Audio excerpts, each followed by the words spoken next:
Favourite serials இனி டிவிக்கு முன்பே சன் நெக்ஸ்ட் ஆப்ல ஜாலியா எல்லாருக்கும் முன்னாடியே பாருங்க.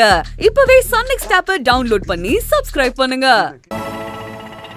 ஏய், உனக்கு எதுக்கு இது தேவையில்லாத வேலை? ஏற்கனவே இருக்கிற பிரச்சனை எல்லாம் பத்தாதா? நீ வேற புதுசா போய் பிரச்சனையை உண்டாக்கிட்டு வந்திருக்க. இல்ல அண்ணி, நான் வீட்ல இருக்கிறவங்கள சமாதானம் செய்யலான்னு தான் வந்தேன். எது சமாதானம் செய்ய வந்தியா? இருக்கிறத இன்னும் பெருசா தான் ஆக்கி விட்டுட்டு வந்திருக்க. நம்ம குடும்பத்துக்கு எதிராக செஞ்சது என்ன சின்ன காரியம் நினைச்சிட்டு இருக்கியா? ஊருக்கு முன்னாடி நம்ம குடும்பத்துக்கு பெரிய அவமானத்தையே ஏற்படுத்தியிருக்கோம். எல்லாரோட மனசுலயும் ஆறாத காயத்தை ஏற்படுத்தியிருக்கோம். அது நீ நினைக்கிற மாதிரி அவ்வளவு சீக்கிரம்லாம் ஆறாது. கொஞ்ச நாள் ஆகும். அது வரைக்கும் நம்ம பொறுமையா இருந்தா ஆகணும். இல்ல அண்ணி, காதலிச்சு கல்யாணம் பண்ணி தப்பு பண்ணது நாங்க. எங்களுக்கு தண்டனை கிடைச்சா பரவாயில்ல. எங்களுக்கு உதவி செஞ்ச ஒரே காரணத்துக்காக உங்களையும் வேலு அண்ணனையும் தண்டிக்கிறது எந்த விதத்துல அண்ணி நியாயம்? எங்களால நீங்க கஷ்டத்தை அனுபவிக்கிறத என்னால பார்க்க முடியல. அதனாலதான் நான் வீட்டுல இருக்கவங்க கிட்ட பேசலான்னு போனேன். ஆனா திரு அண்ணன் மன்னிக்கிறதாவே இல்ல. இங்க பாரு, நாம எல்லாருமே மனுஷங்க தான். கோவம், ஆத்திரம், பகை எல்லாமே இருக்கும். அந்த கோவம் நம்ம வீட்டு ஆளுங்களுக்கு இருக்கதான் செய்யும்.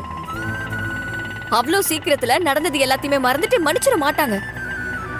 அப்படி ஒரு பெரிய தியாகியும் அங்க யாருமே கிடையாது.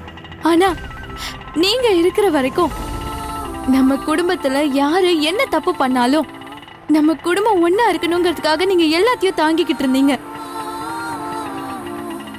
ஏன் அவ்வளவு தப்பு செஞ்ச கீர்த்தி அண்ணியையும் அப்புறம் ராஜேஸ்வரி அத்தையும் கூட நீங்க மன்னிச்சு விட்டீங்களே. இங்க பாரு, அது வேற இது வேற. எல்லாரும் ஒரே மாதிரி இருப்பாங்கன்னு நம்ம எதிர்பார்க்க முடியாது. நம்ம கையில இருக்கிற 5 விரலும் ஒரே மாதிரி இல்லாத போது மனுஷங்க எப்படி ஒரே மாதிரி இருக்க முடியும்? இந்த குடும்பத்துக்காக அவ்வளவு பாடுபட்ட உங்களை தலையில தூக்கி வச்சு கொண்டாடணும். ஆனா உங்களை அவங்க ஒதுக்கி வச்சத என்னால ஏத்துக்க முடியல அண்ணி. அண்ணன் கிட்ட மன்னிப்பு கேட்டு அவர்கிட்ட உங்களை நம்ம குடும்பத்தோட சேர்த்து வைக்கலான்னு தான் அண்ணி வந்தேன். அத நினைச்சா எனக்கு அவர் மேல வெறுப்பு தான் அண்ணி வருது. ஏய், நீ வெறுக்கிற அளவுக்கு அவர் ஒண்ணு கெட்டவர்லாம் கிடையாது. குடும்ப மானம் கௌரவம் எல்லாம் போச்சுங்கிற கோவத்துல என்ன பண்றதுன்னே தெரியாம பேசிக்கிட்டு இருக்காரு. வேற எதுவும் இல்ல, காலம் எல்லாத்தையுமே சரி பண்ணிடும். எனக்கு அந்த நம்பிக்கை இல்ல அண்ணி. அவரு மாற போறதும் இல்ல. அவரை கீர்த்தி அண்ணியும் அத்தையும் மாற விட மாட்டாங்க. அவங்களுக்கும் அதுதான் வேணும். அண்ணன் என் மேல எந்த அளவுக்கு பாசமா இருந்துச்சோ அதை விட பல மடங்கு கோவமா இருக்கு. இனியும் என்ன மன்னிச்சு ஏத்துப்பாங்கன்னு எனக்கு தோணல. பூஜா, நடக்கிறது நடக்கும். நீ நம்பிக்கையா இரு. கண்டிப்பா திருமமா எல்லாரையுமே மன்னிச்சு நம்ம எல்லாரையும் வீட்டுக்கு கூப்பிடுவாரு.